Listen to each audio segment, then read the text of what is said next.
اور قربانی اس عمل کو کہا جاتا ہے جو انسان کو اللہ کے قریب کر دے، جو انسان کو اللہ کے قرب تک پہنچا دے، یا وہ عمل جس کے کرنے میں قرب الہی حاصل ہوتا ہو، جس کی ادائیگی سے قرب الہی کا حصول ہوتا ہو، اسے قربانی کہا جاتا ہے۔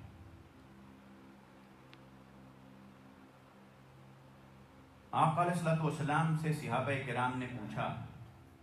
کہ یا رسول اللہ صلی اللہ علیہ وسلم، یہ قربانیاں جو ہم کرتے ہیں، جانور ذبح کرتے ہیں، یہ کیا ہے، یہ کیوں ہے؟ تو آقا علیہ الصلوۃ والسلام نے ارشاد فرمایا، سنت ابیکم ابراہیم، یہ تمہارے باپ حضرت ابراہیم علیہ السلام کی سنت ہے، لہذا اسے سنت ابراہیمی کہتے ہیں۔ اور سنت ابراہیمی کو ایک شعار کے طور پر امت مسلمہ کے اندر جاری و ساری کر دیا گیا۔ اب سوال یہ پیدا ہوتا ہے کہ اسلام میں اس قربانی کا حکم کیا ہے؟ سنت ہے یا واجب ہے؟ اس سلسلے میں واضح بات ہے کہ فقہ حنفی کے مطابق قربانی واجب ہے، لیکن جو دوسرے فقہا ہیں، فقہی مذاہب ہیں، وہ قربانی کو واجب کہنے کی بجائے اسے سنت مؤکدہ کہتے ہیں، یعنی ان کے مطابق سنت ہے جس سنت پر تاکید ہے، اور تاکید کا مطلب ہے کہ زور دیا گیا ہے کہ یہ کام ضرور کرنا ہے، اور اسی تاکید کو فقہائے احناف نے واجب کے زمرے میں شمار کیا ہے۔ اس اختلاف کے پیچھے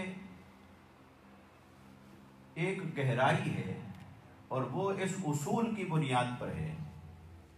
کہ فقہ حنفی کے اندر کسی بھی امر کے لیے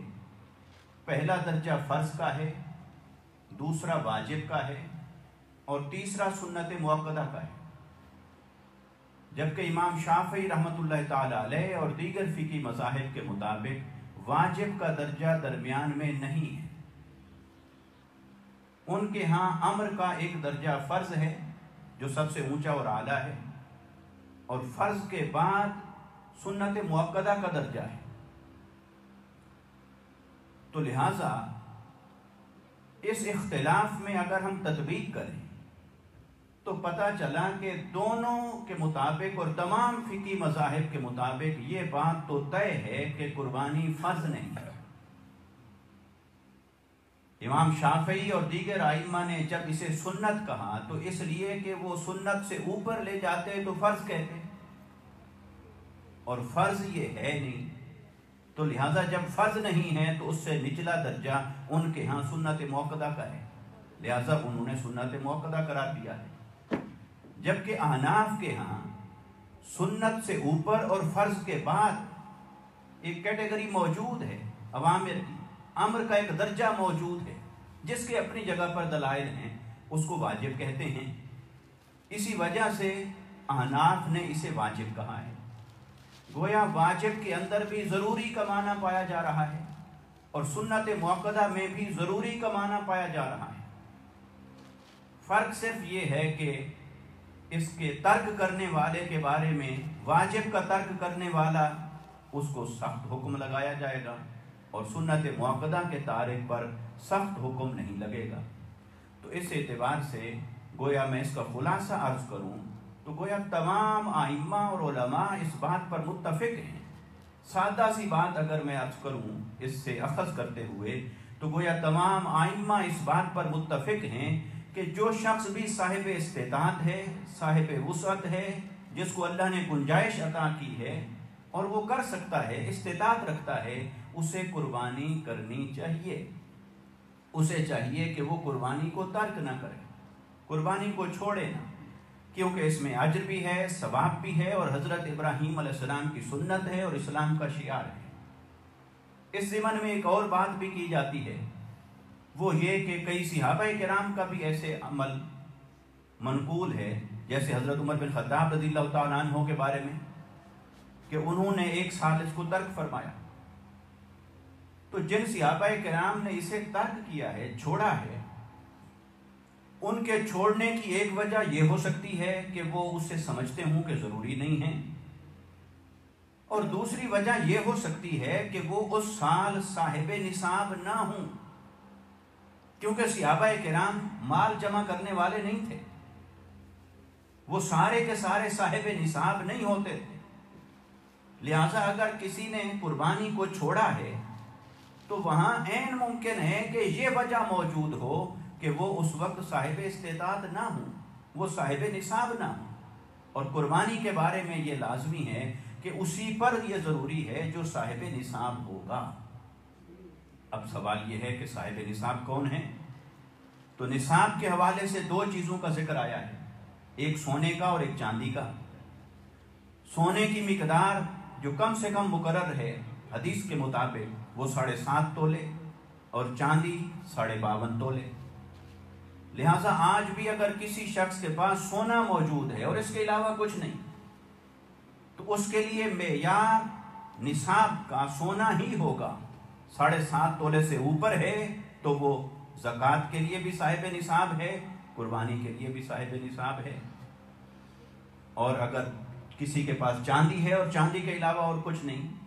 تو آج بھی چاندی کے اوپر ہی اس کا فتویٰ ہوگا کہ 52.5 تولے چاندی یا اس کے برابر کسی کے 52.5 تولے چاندی اس کے پاس ہے تو پھر وہ صاحب نصاب ہے، لہٰذا اس کی زکوٰۃ بھی اس پر فرض ہوگی اور قربانی بھی اس کے لیے واجب ہوگی۔ لیکن قربانی اور زکوٰۃ کے نصاب میں صرف ایک فرق ہے، مقدار کا فرق نہیں ہے۔ قربانی کے لیے جو نصاب کی مقدار ہے اور زکوٰۃ کے لیے جو نصاب کی مقدار ہے، اس مقدار میں فرق نہیں ہے۔ ایک بات کا فرق ہے، وہ ہے سال کا گزرنا، جسے فقہ میں کہتے ہیں حولان حول، 1 سال کا گزرنا۔ زکوٰۃ اس پر واجب ہوگی جس کے لیے اس کم سے کم مقدار میں مدت بھی 1 سال ہو جائے۔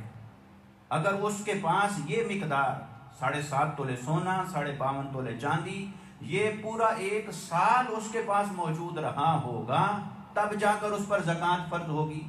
لیکن قربانی کے لیے ایسا نہیں ہے کہ وہ سال بھر ہی خوشحال رہا ہو۔ اگر صرف قربانی کے دنوں میں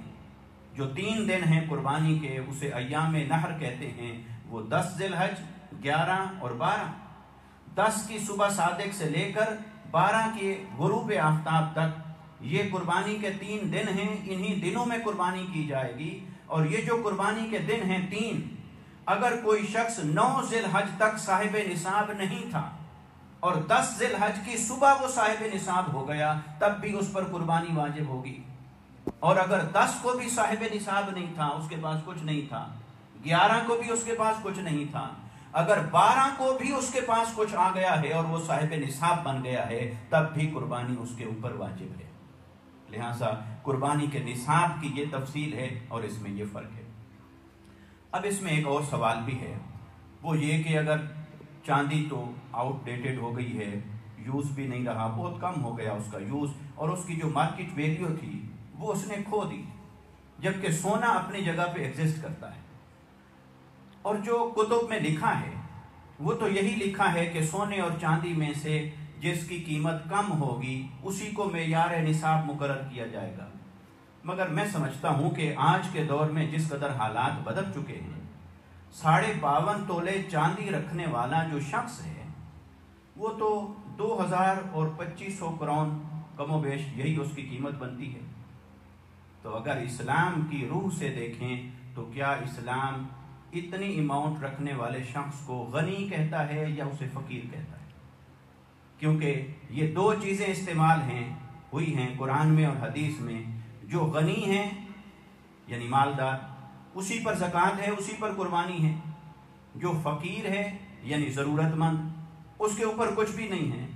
تو کیا جس شخص کے پاس صرف 2000 کرون یا 2500 کرون یا پاکستانی کرنسی کے مطابق 40,000 رقم اس کے پاس موجود ہو، تو کیا اسے کہا جائے گا کہ وہ غنی ہے، اللہ نہ کرے بیمار ہو جائے ہاسپٹل میں جائے تو آج کل تو وہاں یہ حال ہے کہ 40,000 تو ایک دن میں لگ جاتا ہے، تو ایسے شخص کو غنی کی ڈیفینیشن میں نہیں رکھا جا سکتا۔ لہٰذا جو شخص غنی نہیں ہے اس کے اوپر زکوٰۃ بھی نہیں ہے، اس کے اوپر قربانی بھی نہیں ہے۔ جو ہمارے حضرات یا علماء کرام چاندی کو نصاب اور مقدار اور مقرر کر کے اسی کے اوپر قربانی کا فتویٰ دے رہے ہیں، میرا خیال ہے اس دور میں اس مسئلے میں اجتہاد کی ضرورت ہے اور اس کو ریویو کرنے کی ضرورت ہے۔ چاندی اپنی قیمت کھو چکی ہے، اور وہ جس کے پاس 52.5 تولے چاندی یا اس کے برابر کرنسی ہو، اس شخص کے اوپر لفظ غنی کو اپلائی نہیں کیا جا سکتا ہے۔ تو جب وہ غنی نہیں ہے تو اس کے اوپر بوجھ نہیں رکھا جائے گا۔ تو اگر کسی کے پاس 35,000 ہیں پاکستانی کرنسی میں، روپیز میں ٹوٹل، اور اس کو صاحب نصاب گردانتے ہوئے قربانی اس پر واجب کر دی جائے تو 20,000 تو اس کا قربانی کا لگ جائے گا، تو باقی اس نے عید بھی گزارنی ہے اور بھی مہنگائی اور اخراجات کو بھی مد نظر رکھیں۔ لہٰذا میری اوپینین یہی ہے کہ یہ نصاب سونے کو ہی مقرر کیا جانا چاہیے، اور سونا ہی در حقیقت اسلام کی روح کے مطابق اس دور میں نصاب کے معیار پر پورا اترتا ہے۔ تو لہٰذا یہ قربانی اس پر ہوگی جو شخص بھی صاحب نصاب ہوا، اور صرف ان 3 دنوں میں بھی صاحب نصاب ہوا تب بھی قربانی اس کے اوپر واجب ہو گئی۔ اب اس سے نیکسٹ ایک سوال آتا ہے، وہ یہ کہ قربانی پورے خاندان میں سے کوئی ایک فرد کرے یا سب پر باری باری ہے؟ تو قربانی کے وجوب کے لیے جہاں بالغ ہونا شرط ہے کہ بالغ ہو، عاقل ہو، مقیم ہو، مسافر نہ۔ اگر ان 3 دنوں میں کوئی شخص مسافر تھا، اور مسافر سے مراد وہ سفر ہے جس کی شریعت نے حد مقرر کی ہے، لہٰذا اگر وہ، اور میکسیمم حد 98 کلومیٹر، یعنی اگر کوئی 98 کلومیٹر یا اس سے زیادہ کے سفر پر ہے، یا کسی جگہ پہنچ چکا ہے اور وہاں اس کا قیام 15 دن سے کم ہے، تو وہ ہے مسافر۔ اس مسافر پر بھی قربانی واجب نہیں ہے۔ ہاں اگر وہ کرے تو اس کے لیے اجر بھی ہے، ثواب بھی ہے، برکت بھی ہے۔ کرے گا تو کرنی چاہیے، اجر کے لیے، ثواب کے لیے کوئی بھی کام کرے تو وہ کر سکتا ہے، لیکن اس پر واجب قرار نہیں دی جائے گی۔ اب رہا مشترکہ فیملی اور جوائنٹ فیملی کا، اس میں اصول یہ ہے کہ اگر تو جوائنٹ فیملی میں آپ کی آمدن اور خرچ وہ بھی جوائنٹ ہے، ایک ہی ہاتھ میں جمع ہوتا ہے اور اس گھر کے سربراہ کی اونرشپ میں ہے، ملکیت میں ہے، یہ فرق نہیں پڑتا کہ کس کے اکاؤنٹ میں پڑا ہے، چاہے وہ بیٹے کے اکاؤنٹ میں ہے، بیٹی کے اکاؤنٹ میں ہے، بیوی کے اکاؤنٹ میں ہے۔ فرق یہ ہے کہ اگر گھر کا سربراہ یہ اونرشپ رکھتا ہے کہ وہ جب چاہے اور ضرورت ہو وہ نکال سکتا ہے، اور وہ اس کے لیے قرض نہیں ہوگا، یہ نہیں کہ اتنے پیسے آپ نے لیے تھے میرے سے قرض تو واپس کریں۔ اگر وہ جب ضرورت ہو اسے نکال سکتا ہے اور اس کی اونرشپ میں ہے، تو پھر اس کو کہا جائے گا کہ یہ جوائنٹ اونرشپ ہے، یہ مشترکہ خاندان ہے۔ جو مشترکہ خاندان ہوگا اس میں گھر کے سربراہ کے اوپر یہ چیز واجب ہوگی، ایک قربانی وہ کرے وہی سب کی طرف سے ہو جائے گی، کیونکہ گھر کا سربراہ صرف اپنی چیز کا مالک نہیں ہے، وہ دوسروں کا بھی مالک ہے۔ تو جب وہ دوسروں کے مال کا مالک ہے، پھر وہ قربانی کرے گا اور اللہ تعالیٰ اسے اجر عطا کرے گا، تو وہ اجر ایسا نہیں ہے کہ وہ اکیلا اپنی پاکٹ میں رکھ لے، وہ اجر بھی اللہ تبارک و تعالیٰ اس پورے خاندان کو عطا فرمائے گا، کیونکہ وہ تمام خاندان کی جمع پونجی کا مالک ہے اور سربراہ ہے۔ اس اعتبار سے جہاں جوائنٹ اونرشپ ہو، جوائنٹ فیملی ہو، اگر ایکچولی ان کی آمدن اور خرچ اسی طرح جوائنٹ ہی ہے، جوائنٹ ہونے کا معنی یہ نہیں ہے کہ وہ ایک مکان میں رہتے ہیں، اگر ان کی آمدن خرچ، ان کی ملکیت حقیقی روح کے ساتھ جوائنٹ ہے اور گھر کے سربراہ کو یہ اختیار ہے کہ جب ضرورت محسوس کرے کسی سے لے اور اس کو خرچ کر سکتا ہے اور وہ قرض بھی نہ بنے،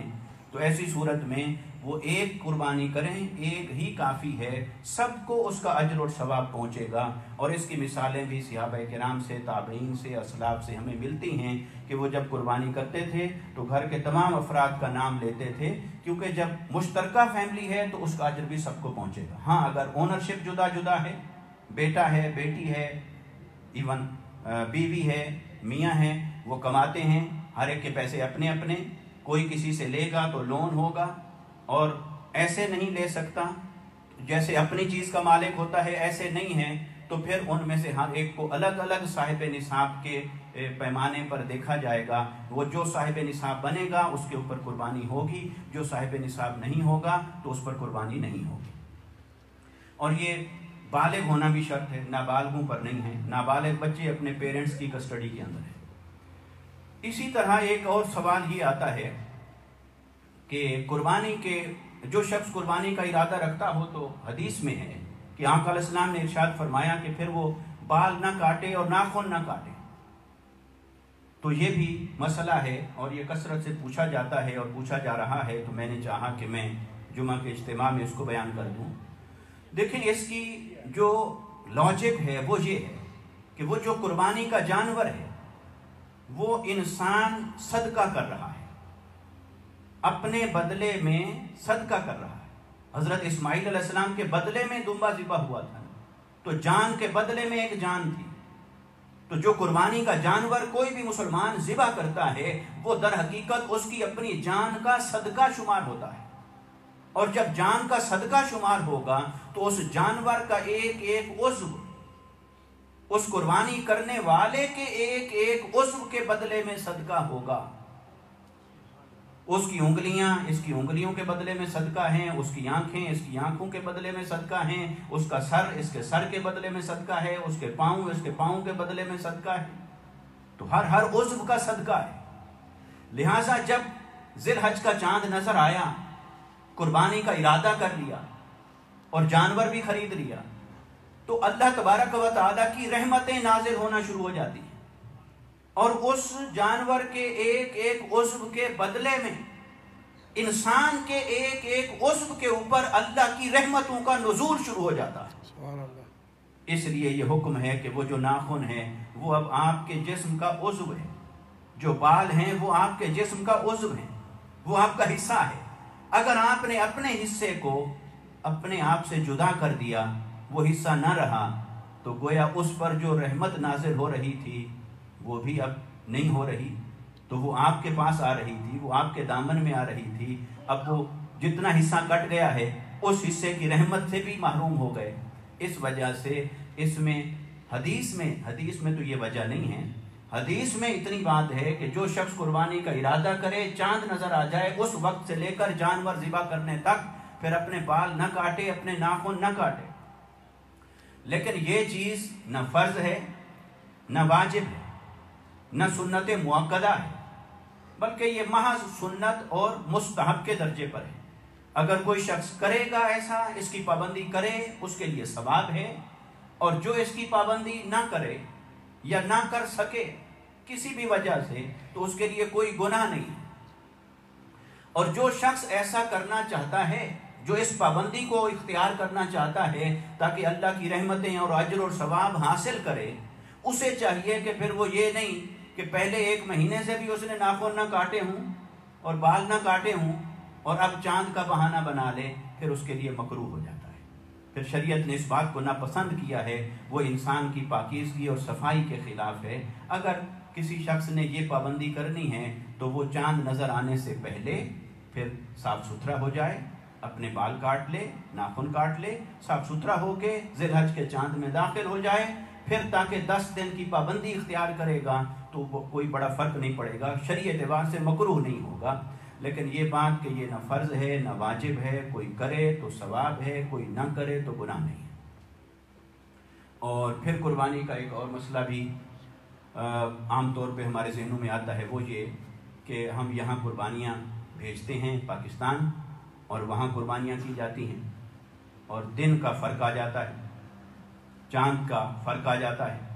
یہاں عید 1 دن پہلے ہے، وہاں عید 1 دن بعد ہے۔ تو لہٰذا اب قربانیاں